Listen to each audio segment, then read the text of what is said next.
Morning my dear students. पुन्हा एकदा मी तुमचे मनपूर्वक स्वागत करते. आपण पाठ क्रमांक 4 उपास हा पाठ पूर्णपणे बघितलेला आहे आणि आज आपण या पाठावर आधारित जी प्रश्नोत्तरे आहेत त्या प्रश्नोत्तरांबद्दल आपण चर्चा करणार आहोत. उपास हा पाठ पु ल देशपांडे यांनी लिहिलेला आहे आणि पु ल देशपांडे म्हणजेच पंत हे वजन कमी करण्याचा संकल्प करतात आणि ह्या संकल्पपूर्तीमध्ये त्यांना जे विविध अनुभव आलेले आहेत, त्यांना जे विविध सल्ले आलेले आहेत त्याबद्दलचं वर्णन या पाठात केलेलं आहे. हे आपण सगळं बघितलं आणि उपास करून सुद्धा त्यांचं वजन शेवटी कमी झालेलं नाही. तर आज आपण बघणार आहोत या पाठावर आधारित ऑब्जेक्टिव्ह क्वेश्चन्स, म्हणजे जे लहान लहान प्रश्न आहेत ते आपण बघणार आहोत.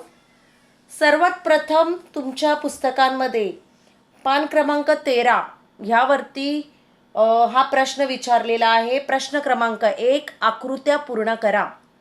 आणि त्याच्यातलं आहे पंतांची, पंत म्हणजेच पु ल देशपांडे, आस्था वाढू लागलेल्या गोष्टी. आस्था म्हणजे आवड, इंटरेस्ट, वाढू लागलेल्या गोष्टी कोणत्या होत्या? आता इथे मी 3 उत्तरं दिलेले आहेत. एक आहे प्रोटीनयुक्त पदार्थ, पदार्थामधील कॅलरीज आणि चरबीयुक्त द्रव्ये. आता मुलांनो, तुम्ही जर आहारशास्त्राच्या पुस्तकांचे वाचन असं लिहिलं तरी पण ते सुद्धा उत्तर बरोबर आहे. तर आकृत्या पूर्ण करा. आहे पंतांची आस्था वाढू लागलेल्या गोष्टी, म्हणजे पंत जो थे उनको किन चीज़ों में इंटरेस्ट आना शुरू हो गया. तो प्रोटीनयुक्त पदार्थ, पदार्थामधील कॅलरीज और चरबीयुक्त द्रव्ये. नंतर आपण पुढे जाऊया. हा प्रश्न आहे पंतांच्या आहार तज्ञ मित्रांनी, पंत म्हणजे पु ल देशपांडे, त्यांच्या आहार तज्ञ मतलब डाइट के बारे में जो एक्सपर्ट्स थे उनके फ्रेंड्स, वर्ज करायला सांगितलेल्या, वर्ज म्हणजे काय करणे? वर्ज म्हणजे प्रोहिबिटेड, या बंद करणे, सांगितलेल्या आहाराव्यतिरिक्तच्या गोष्टी. आता इथे प्रश्न नीट समजून घ्या. आहाराव्यतिरिक्त म्हणजे आहार सोडून, जो खाने की चीज़ें है वो छोड़ के बाकी दूसरी कौन सी चीज़ें है जो उनके दोस्तों ने उनको करने से रोका या मना किया. समझ में आपको क्वेश्चन? कि पंत के दोस्तों ने उनको ऐसी कौन सी चीज़ें हैं खाने के अलावा जो करने के लिए उनको रोका. ओके, तर तुमच्या पुस्तकामध्ये 4 दिलेले आहेत, त्या पण इथे माझ्याकडून फक्त 3च आलेले आहेत. आणखीन एक मी तुम्हाला सांगणार आहे. पहिला आहे दिवसा झोपणे. काय सांगितलेलं आहे? दिवसा झोपणे सोडा, पत्ते खेळणे, बोलणे. आठवतं ना तुम्हाला ते बर्वे बाबा त्यांनी काय सांगितलं? बोलणे बंद करा. आणखीन एक आहे दोरीवरच्या उड्या मारणे, दोरीवरच्या उड्या मारणे. ओके, तर ह्या प्रश्नाचं उत्तर तुम्हाला समजलं. आता आणखीन पुढे जाऊया आपण. पंतांच्या आहार नियंत्रणाविषयी त्यांच्या पत्नीच्या प्रतिक्रिया. पत्नी म्हणजे उनकी वाइफ.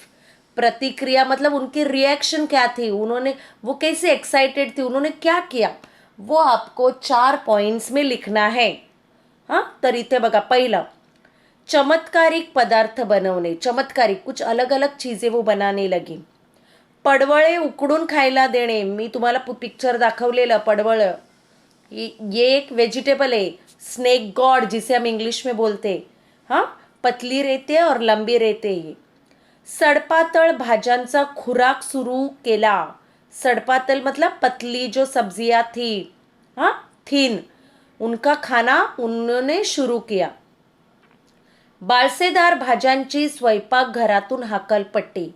बाळसेदार मतलब जो बड़ी बड़ी मोटी मोटी सब्जियां थी, जैसे गोभी, कॉलीफ्लावर, वैसे. ओके. तर प्रश्न क्रमांक 1 तुम्हाला समजलेला आहे. आता आपण दुसरं बघूया. कारणे शोधा. वजन कमी करण्यासाठी न बोलण्याचा उपाय पंतांना जमणार नव्हता, कारण पंत टेलिफोन ऑपरेटर असल्याने त्यांना दिवसभर बोलल्याशिवाय पर्याय नव्हता. बरोबर की नाही. कारणे शोधा मतलब give reasons. Okay.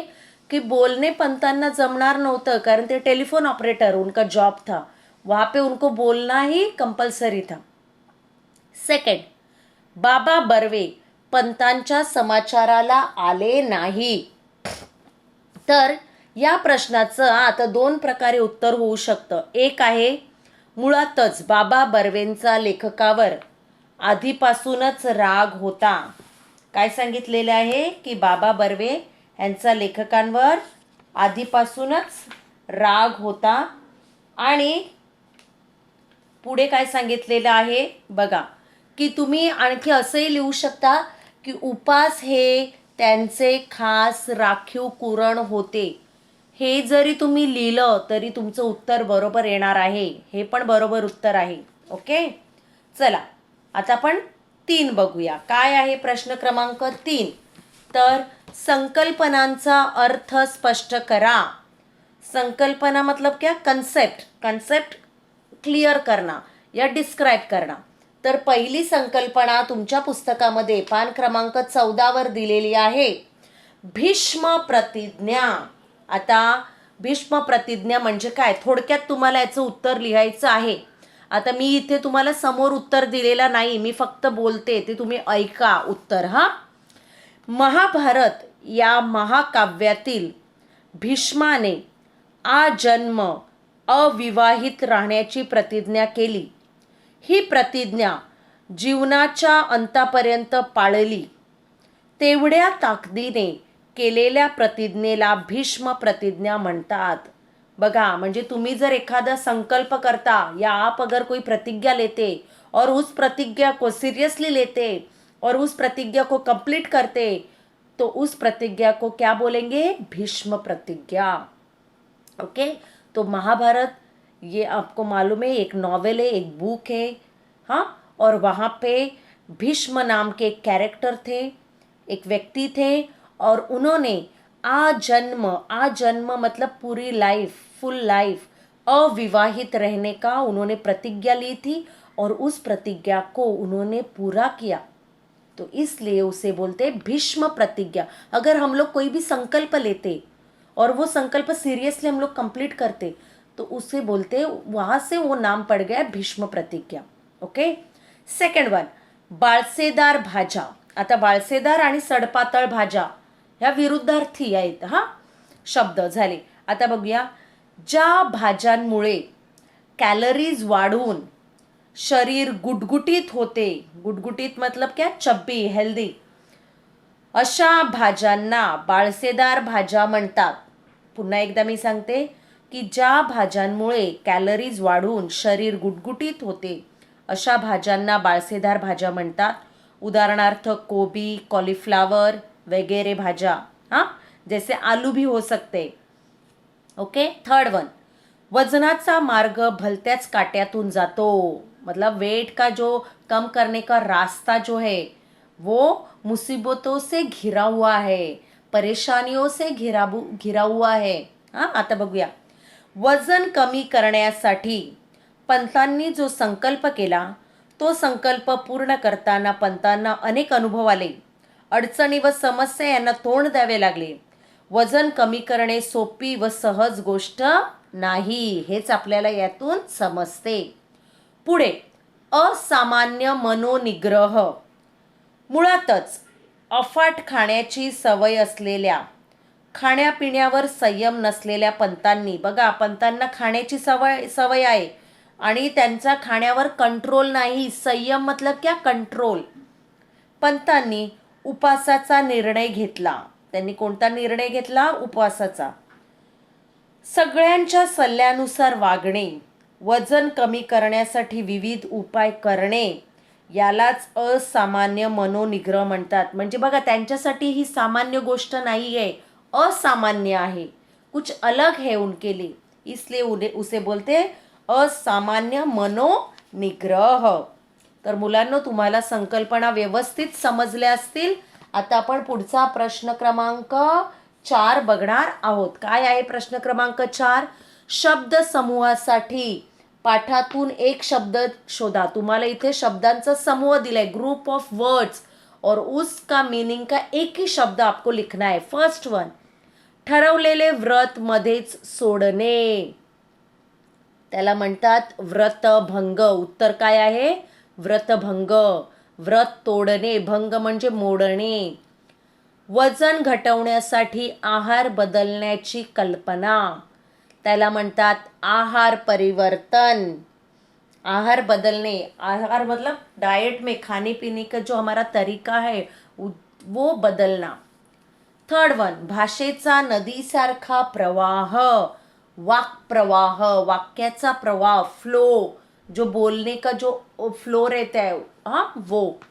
Then we will go to the next question, that is अचूक शब्द ओळखा. तुम्हाला 4 शब्द दिलेले आहेत, त्यापैकी एक शब्द बरोबर आहे आणि बाकीचे 3 शब्द चुकीचे आहेत. चारों शब्दों में से एक शब्द सही है, बाकी के 3 शब्द गलत है. तो सही शब्द आपको यहाँ पे पहचानना है. फर्स्ट वन में जो सेकंड वन है, वडिलांसोबत, वो सही शब्द है, बाकी के 3 शब्द गलत है. आ क्वेश्चन में वहां पे भी सेकंड वर्ड जो है आपके टेक्स्ट बुक में वो सही है, और यहाँ पे मैंने थर्ड वन नहीं दिया है. तो आपके टेक्स्ट बुक पे पेज नंबर 14 पे वो है, और थर्ड वन का थर्ड वर्ड, हाँ, ई क्वेश्चन का थर्ड वर्ड वो सही है. नेक्स्ट, वाक्प्रचार व त्यांचे अर्थ यांच्या जोड्या जुळवा. वाक्प्रचार दिए और उनके अर्थ दिए, मीनिंग दिए. हात दाखवून अवलक्षण, आपण होऊन संकट ओढवून घेणे, हे आपले वाक्प्रचार सगळे झालेले आहेत. मी एक्सप्लेन केलेलं आहे तुम्हाला. सुरुंग लावणे, एखादा बेत उधळून लावणे. अंगाचा तिळपापड होणे, खूप संताप येणे. मुठभर मांस चढणे, स्तुतीने हुरळून जाणे. तर मुलांनो, आज आपण फक्त ऑब्जेक्टिव्ह प्रश्नोत्तरे बघितलेले आहेत. उद्या आपण पुढे जाणार आहोत. त्या अगोदर तुम्ही सर्वांनी कृपा करून व्हिडिओ पूर्ण बघा आणि असाइनमेंट, फारच कमी मुलं असाइनमेंट करतात. मी पुन्हा पुन्हा तुम्हाला आठवण करून देते, प्लीज दररोजचा अभ्यास दररोज करा. ह्याचा फायदा तुम्हाला पुढे होणार आहे. धन्यवाद.